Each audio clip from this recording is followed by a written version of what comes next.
وبركاته. الحمد لله الذي أنزل علينا الكتاب ولم يجعل له عوجا. أشهد ونشهد أن لا إله إلا الله وأن محمدا عبده ورسوله. اللهم صل وسلم وبارك على محمد وعلى آله وصحبه ومن تبعهم بإحسان إلى يوم الدين. أما بعد، فيا عباد الله اتقوا الله أوصيكم ونفسي بتقوى الله فقد فاز المتقون. رب اشرح لي صدري ويسر لي أمري واحلل عقدة من لساني يفقه قولي. ربنا زدنا علما وارزقنا فهما.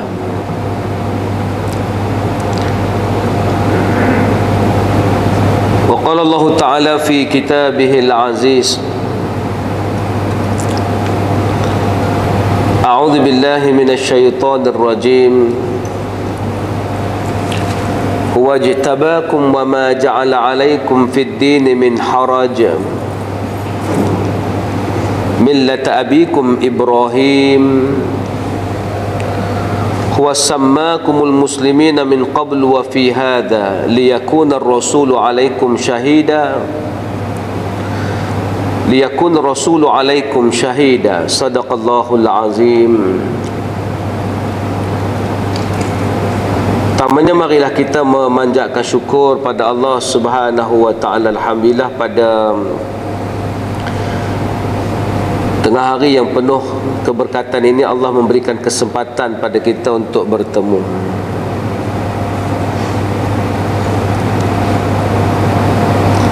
Ada satu kisah yang disebut dalam kitab Siyarul A'lamun Nubala, Siyarul A'lamin Nubala, mutiara kisah pilihan orang-orang cemerlang dalam sejarah Islam. Bagaimana kisah yang diceritakan oleh Imam Zuhri, kisah seorang muhaddisin yang bertungkus lumus untuk mencari ilmu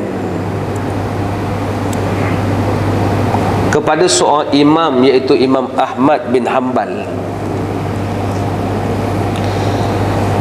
Dan Syekh yang bernama ini adalah Baqi' bin Makhlad, ataupun muhaddis Baqi' bin Makhlad. Baqi' bin Makhlad ni adalah merupakan seorang yang berasal daripada Andalus. Dia tinggal di Andalus, tetapi oleh kerana kehendaknya yang terlampau kuat untuk menuntut ilmu, dia mengembara mencari hadis-hadis Nabi. Sampailah dia pergi ke Baghdad untuk menuntut ilmu daripada Imam Ahmad bin Hanbal.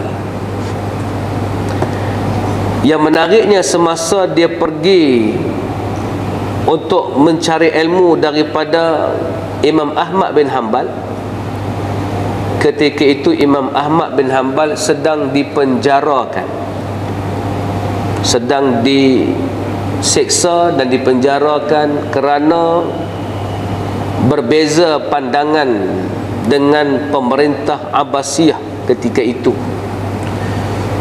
Iaitu pada zaman itu timbul satu fitnah. Khalifah percaya dan beriman bahawa Al-Quran itu makhluk. Dia bukan kalamullah yang bersifat azal atau bersifat daripada awal lagi, adalah benda itu milik Allah. Tiba-tiba ada satu fahaman yang mengatakan Al-Quran adalah makhluk. Al-Quran ni benda baharu, Quran ni dia makhluk, walaupun dia ucapan Allah tapi dia makhluk. Ada perkataan demikian. Tapi Imam Ahmad bin Hanbal meyakini Al-Quran itu adalah kalamullah yang bersifat azali, sejak daripada awal lagi. Dia bukan makhluk. Quran bukan makhluk, Quran adalah kalamullah. Tiba-tiba khalifah zaman itu, Khalifah Ma'mun, percaya Al-Quran itu makhluk. Jadi zaman tu teruk sikit lah. Imam Ahmad bin Hanbal kena bantai kerana dia mengingkari apa yang diiktikadkan oleh pemerintah zaman tu. Tapi semasa Baqi bin Makhlad ini, Baqi bin Makhlad ini, bukan Baqi, Baqi bin Makhlad ini, Baqi bin Makhlad ini sampai di Baghdad, di Iraq. Ketika itulah dia melihat Imam Ahmad bin Hanbal sedang dipenjarakan. Bila dia dipenjarakan, dia nak mengaji juga hadis. Maka dia pun pergi dekat tiang, dia pun pergi berhampiran. Sebab tu diceritakan dalam kitab Syiarul A'lam ini, dia kata, kemudian aku pergi mencari petunjuk di mana keberadaan Imam Ahmad. Orang-orang memberitahuku, setibanya aku di sana, maka aku pun memberitahu kepadanya. Masa ni Imam Ahmad bin Hanbal dikenakan tindakan, mula-mula kena penjara lah, lepas tu lama-lama kena berada di rumah. Maknanya apa istilah orang panggil hari ni ya? Tahanan rumah orang panggil ya. Maknanya dia kena tak boleh keluar rumah, dia kena duduk di rumah dia saja, dan siapa pun tak boleh jumpa dia. Maka bila pergi ke situ, kalau ada orang tahu, siapa-siapa datang jumpa Imam Ahmad bin Hanbal, sekali dengan orang-orang tu kena balun, tuan. Sebab pemerintah Abbasiyah ketika itu tidak mahu ada unsur penyebaran ilmu daripada Ahmad bin Hanbal. Oleh kerana tak ada cara dah, maka Imam Ahmad bin Hanbal kata, nak jumpa dengan aku boleh, tapi kamu tak boleh mari jumpa dengan aku nak mengaji, tak boleh. Yang kamu boleh buat adalah mai jumpa dengan aku dalam keadaan menjadi pengemis. Tu ya. Mai pengemis, mai mengemis, mai macam seorang nak minta sedekah. Kemudian sebelum tu Imam Ahmad bin Hanbal tanya dia, masuk dekat sikit di tiang ini agar tidak ada orang melihatmu. Mai sembang sikit tepi tiang rumah aku ni, jangan bagi orang nampak. Dia pun sembunyi. Betul. Imam Ahmad bin Hanbal tanya dia, hang asal pada mana? Daripada mana asal kamu? Dia menjawab, dari daerah yang sangat jauh ke arah barat. Jauh tempat saya, tuan. Dia kembali bertanya, Imam Ahmad bin Hanbal tanya, di Afrika kah? Tempat kamu tu Afrika kah? Jawab dia, lebih jauh dari Afrika. Cuba tuan-tuan bayang, dia datang daripada satu daerah yang lebih jauh daripada Afrika. Bila dikata lebih jauh pada Afrika, katanya untuk sampai ke Afrika sahaja aku kena mengharungi lautan, dan aku berasal dari Andalus. Tuan-tuan, ketika kerajaan Abbasiyah memerintah di Baghdad, ketika itu ada satu lagi kerajaan Islam di Andalus di bawah kerajaan Bani Umayyah. Kerajaan Umayyah dah jatuh, tapi di Andalus Umayyah masih memerintah. Di situlah yang tempat datangnya orang yang bernama Baqi bin Makhlad ini, tuan-tuan. Maka bila Baqi bin Makhlad ni kata dia daripada Andalus, Imam Ahmad bin Hanbal nampak kesungguhan dia nak belajar ilmu. Masa itulah tuan-tuan, dia pun kata, daerahmu memang sangat jauh. Tidak ada hal yang lebih aku sukai daripada menjamu orang sepertimu. Memang hang jauh, seronok tengok hang nak belajar ilmu ni. Akan tapi aku sedang diuji dengan mihnah ini, dengan sesuatu yang kamu rasanya dah tahu keadaan aku, kan? Maka jawab Baqi bin Makhlad dia kata, benar, aku sudah mengetahui sejak masuk pertama kali ke tempat ini. Kata dia, aku tahu keadaan kamu wahai imam, kamu dah dikenakan tindakan sebab mengingkari Al-Quran sebagai makhluk. Jadi apa yang harus buat? Dia kata, cuma di sini kata Baqi bin Makhlad, tak ada orang yang kenal aku. Kalau aku datang jumpa kamu pun tak ada siapa yang kenal. Jika kamu mengizinkan, aku akan datang setiap hari dengan penampilan sebagai pengemis. Ketika sampai di pintu, aku akan mengatakan apa yang biasa dikatakan oleh pengemis pada umumnya. Kemudian engkau keluar seperti itu, seumpama engkau tidak mengajar kepadaku melainkan satu hadis setiap hari. Hal itu sudah cukup bagiku, kata Baqi bin Makhlad. Dia kata, kalau dapat belajar hadis satu hari satu pun tak apa dah. Dan aku akan mari ni, aku akan berteriak macam mana orang pengemis berteriak nak minta sedekah. Ahmad bin Hanbal pun kata, baiklah, dengan syarat dirimu tidak diketahui oleh sesiapa pun dan tidak juga oleh para ahli hadis. Ahli hadis pun tak tahu kamu memang ngaji kat aku.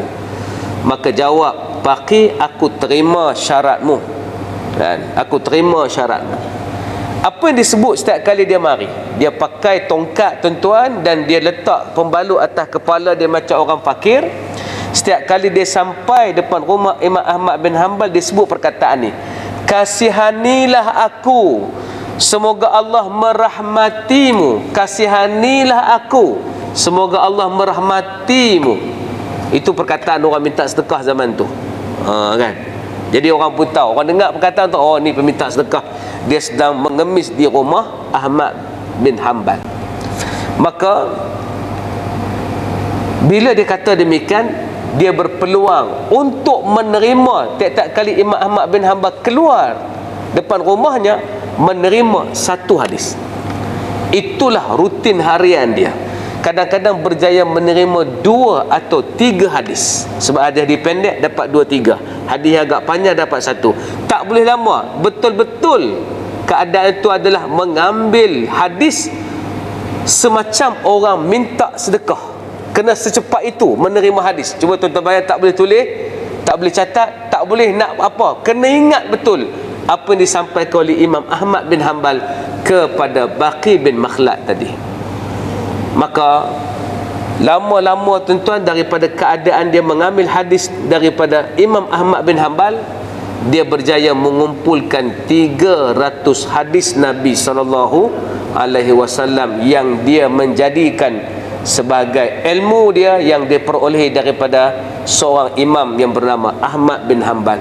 Lepas tu barulah jadi kejadian Khalifah Ma'mun meninggal, naik khalifah yang baru, sudah menolak fahaman Mu'tazilah itu yang mengatakan Quran adalah makhluk. Tidak lagi, Quran sudah diistirah sebagai kalamullah. Lepas tu barulah Imam Ahmad bin Hanbal terhindar ataupun telah berjaya menyelamatkan diri daripada fitnah. Jadi ceritanya Baqi bin Makhlad ini datang mengambil ilmu, tuan-tuan. Sebenarnya apakah story ataupun puan yang kita nak cerita pada hari ini, tuan-tuan? Nak cerita bahawa adalah Islam ini asalnya adalah ilmu. Sebab tu Islam tak boleh buat atas nama sentimen. Islam tak boleh buat atas nama semangat. Islam tak boleh digerakkan sekadar emosi. Sebab tu kita tak boleh ada atifi semata-mata, afwi semata-mata, iaitu perasaan simpati dan perasaan atifi, perasaan emosi dengan Islam semata-mata. Sebab hari ini kita lihat ramai di kalangan manusia yang menghampirkan diri dengan Islam, tapi bukan dalam bentuk ilmu. Kita bimbang lama kelamaan dia akan hanyut, lama kelamaan dia akan menyalahgunakan Islam, lama kelamaan dia akan membuat Islam jadi agama yang songsang dan buruk, tuan-tuan. Dia benda ni berlaku masa ni lah, 2-3 masa ni kan. Kan baru ni ada satu tempat lawak, apa nama, apa, Crack House ke apa, saya tak ingat nama dia. Nama apa entah? Crack House, Crack House Comedy Club tak silap saya. Tempat tu di Bangsa, di Bangsa. Mula-mula tempat tu tempat lawak, tapi lama-lama jadi tempat hina Islam, tuan. Setiap lawak yang dikemukakan menghina Islam. Sebab yang buat lawak tu namanya Rizal. Rizal ni kononnya katanya mu'alaf, katanya masuk Islam. Wallah alam lah, saya tak ingat sama dia masuk Islam tak. Tapi maknanya dia katanya sebab dia joke benda tu, sebab dia seorang Muslim, dia boleh buat joke atas nama benda tu. Kemudian ada satu perempuan kan, nama Amirah tak silap saya kan. Ni sebut nama ni bukan nak fitnah, sebab sebut nama ni orang dah tahu, dia jadi well known di kalangan masyarakat, kita sebut nama lah. Kita harap, bukan kita nak aibkan dia, kita harap dia kembali pada agama lah. Menjadikan agama sebagai sumber lawak, tuan-tuan. Di barat, ya, orang jadikan Kristian sebagai tempat untuk perli, orang jadikan Kristian sebagai tempat untuk main. Tapi Islam bukan agama itu. Islam bukan agama yang tidak ada basic dan asas, tuan-tuan. Islam agama yang mesti menghindarkan fitnah. Islam agama tafaqquh fid din. Wa may yuridillah ayyahdiyahu yufaqihu fid din. Siapa yang Allah nak bagi hidayah padanya, syarat dia mesti dia tafaqquh, mesti faham selok-belok agama, tuan-tuan. Kalau tak faham agama, dia akan menjadi kerosakan, tuan-tuan. Dia akan jadi silap, dia akan jadi banyak masalah. Walaupun perempuan tu dia claim dia menghafal 15 juzuk Quran, tuan-tuan.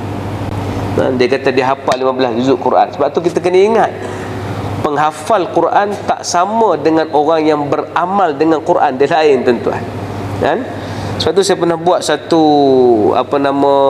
video dulu, tuan-tuan, tentang bagaimana cerita tentang kaldai hafalan.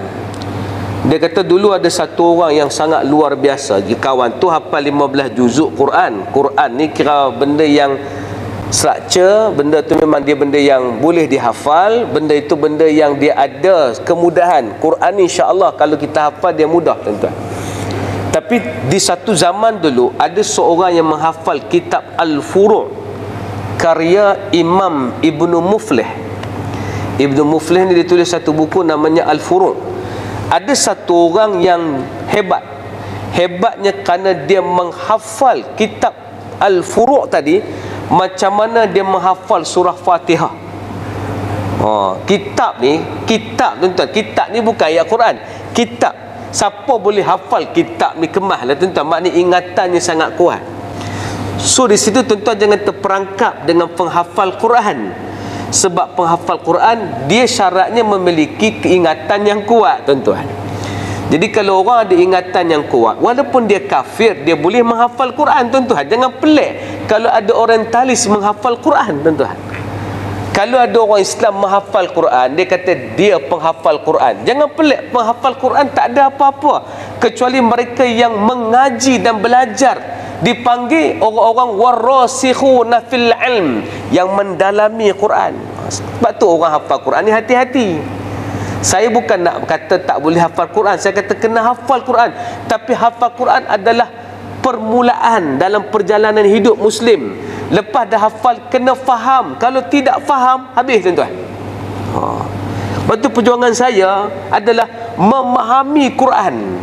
Sebab kalau hanya membaca Quran, sangat bahaya. Berapa ramai orang baca Quran tapi mereka tidak memahami Quran, sangat bahaya. Bahaya macam mana, Ustaz? Bahaya kerana kefahaman mereka tak betul. Mereka mesti memahami selain daripada membaca dan menghafal. Jadi ada seorang lelaki, dia menghafal kitab Ibnu Muflih, kitab Al-Furu'. Bila dia hafal kitab tersebut, tidak ada satu baris pun yang dia tertinggal. Orang pun suruh dia baca kitab tu, dia pun baca satu-satu. Dia baca. Dia baca tu panjang. Lalu orang pegang, dia orang tanya, apakah maksud yang kamu baca tadi? Dia kata, aku pun tak tahu. Aku hafal ya? Aku pun tak tahu. Aku ingat ya? Aku pun tak faham. Jangan main-main, tuan-tuan. Banyak benda dalam dunia ini, orang yang memang Tuhan bagi kelebihannya, minda dia kuat, menyebabkan dia boleh hafal. Tapi yang paling takut bila dia hafal, dia tak tahu apa yang dia hafal, tuan-tuan. Sebab tu perjuangan kita hari ini, tafaqquh fid din, walaupun tidak menghafal. Tapi kalau dapat kembarkan dua-dua tu, dah menghafal dan tafaqquh fid din. Kalaulah menjadi pilihan, yang mana harus buat dulu? Tafaqquh dulu, kemudian barulah hafal. Itu lagi penting. Supaya apa? supaya kita tidak menjadi kamathalil himari yahmilu asfara, kata Quran. Seumpama unta, seumpama keldai yang menanggung kitab di belakangnya tapi tak tahu apa-apa. Ini kita tak nak. Sebab tu budak tu dia boleh claim 15 juzuk Quran. Mungkin orang terkasih, takkan orang hafal Quran jadi gini. Jangan takut. Bukan saja dia yang menghafal Quran dan mengingati apa yang terkandung dalam Quran, tuan-tuan. Dulu pada tahun 18 sekian-sekian, tuan-tuan, 1892 lah, ada seorang daripada Belanda, tuan-tuan, yang dia ini berpura-pura masuk Islam, tuan-tuan. Dia tukar nama dia kepada Syekh Abdul Ghaffar. Tuan-tuan pernah dengar kot cerita dia ni kan? Namanya Hugronje, tuan-tuan. Namanya Hugronje ataupun Snok Hugronje. Snok Hugronje. Dia ni seorang Belanda. Dia ni ada PhD dalam bab teologi. Kajian khususnya adalah tentang Mekah, tuan-tuan. Dia memang mengkaji tentang Mekah, tentang orang Islam. PhD-nya dalam bidang pengetahuan Islam, dalam bidang berkenaan dengan Islam. Hidup zaman kerajaan Osmaniyah, tuan-tuan. Ni, dia hidup sezaman dengan kerajaan Osmaniyah. Dia cukup minat kaji pasal Islam, bukan pasal dia masuk Islam. Dia minat kaji pasal Islam sebab dia nak menjahanamkan Islam. Zaman itu ada satu daerah yang payah Belanda nak tawan, namanya Aceh. Aceh setelah 40 tahun Belanda masuk, mereka masih kukuh tidak mengikuti apa yang dibawa oleh Belanda. Belanda tak boleh usir Aceh, tuan-tuan. Maka tak ada cara lain. Maka mereka pun memanggil Hugronje ini, tuan-tuan, untuk datang ke Aceh. Macam mana Hugronje datang ke Aceh? Sebab orang Belanda mendapati Aceh ini dipanggil Serambi Mekah, tuan-tuan. Kenapa Aceh dipanggil Serambi Mekah? Kerana ulama-ulama Aceh mengajar di Mekah. Dan ada kaitan dengan Aceh. Yang paling mustahak, Belanda telah cop Aceh adalah wakil kerajaan Osmaniyah di kawasan Nusantara. Ni cerita lepas Melaka jatuh ni. Melaka dah tak ada dah. Melaka di bawah Portugis, tuan-tuan. Zaman 1890 ini adalah zaman ketika Belanda dah berada di Indonesia. Dan Aceh tak boleh tawan. Apa yang dibuat oleh yang bernama Hugronje ni, tuan-tuan? Dia buat kajian. Apakah rahsia kekuatan orang Islam? Cara dia nak buat kajian, dia tak tumpak cara, melainkan kena pergi ke Mekah, tuan-tuan. Kena masuk ke Mekah. Untuk masuk ke Mekah tak boleh melainkan Islam.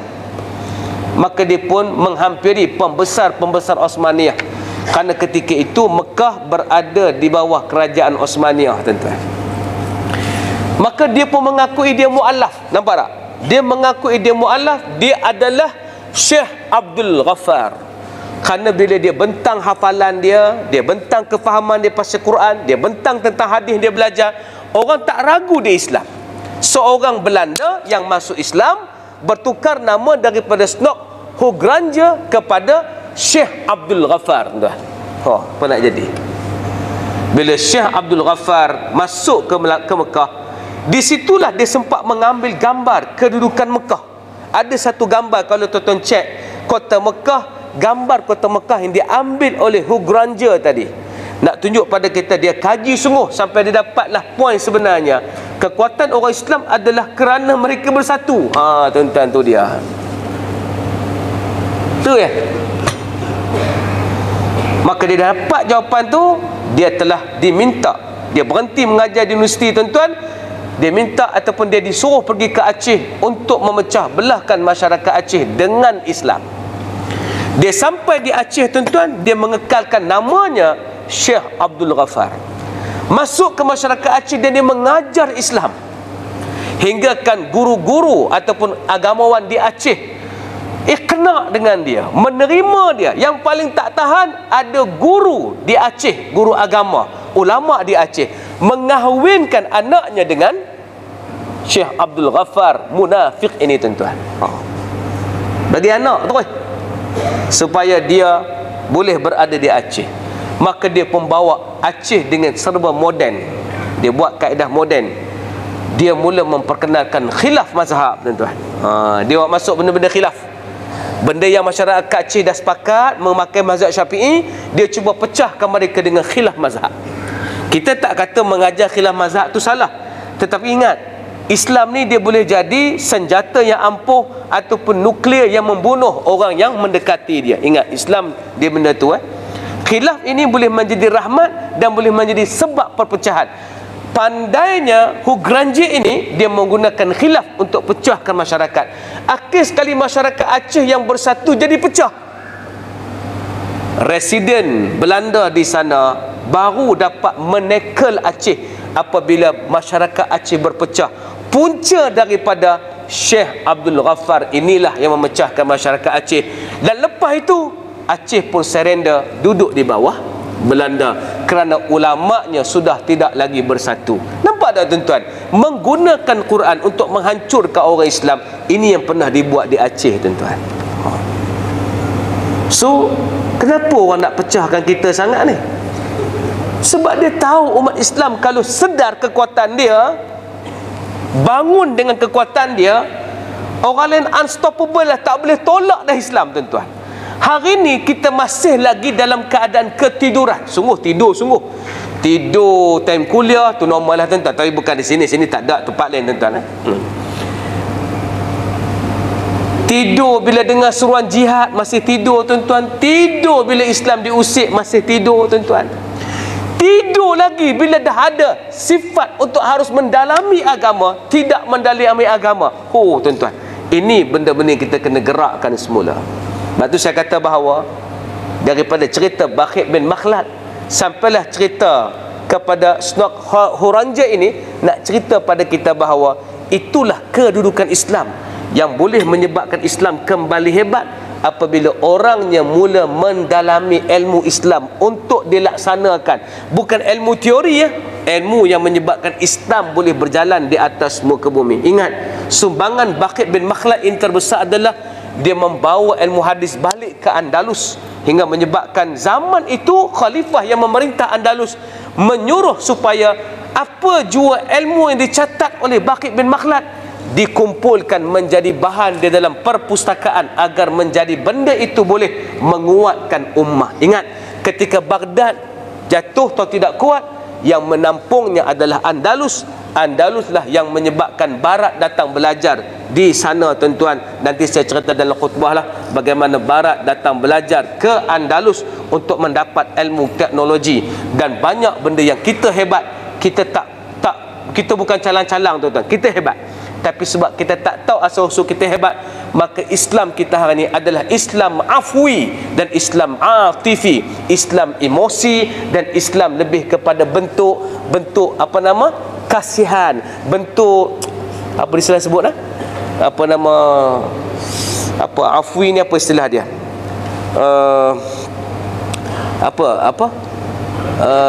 sentimen, dalam bentuk sentimen dan bentuk emosi semata-mata. Jangan bergantung kepada emosi, jangan bergantung kepada sentimen. Kuatkan ilmu, fahami betul-betul Islam, menyebabkan nanti kita tak akan bergaduh dan kita tak akan bertelagah. Kita akan duduk di dalam tempat yang benar, insya-Allah. Jom bersama saya kuatkan Islam, insya-Allah.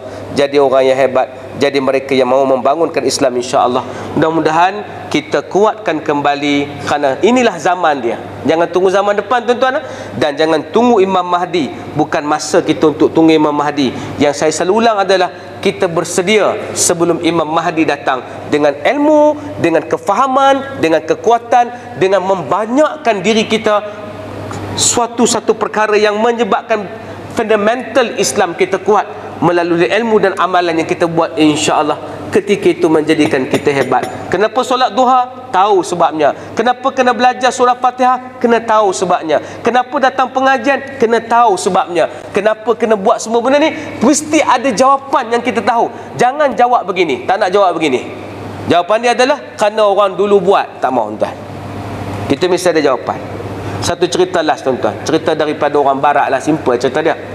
Cerita dia, satu ibu ni, dia masak satu daging. Bila masak satu daging, dia akan potong hujung daging tu. Dia akan potong dia buang hujung daging tu, dia akan masukkan benda tu. Anak dia tanya, kenapa mama potong hujung daging tu? Dia kata tak tahulah, pasal dulu tok hang buat lagu ni. Tok dia pun datang rumah, dia tanya, tok kenapa tok potong hujung daging tu?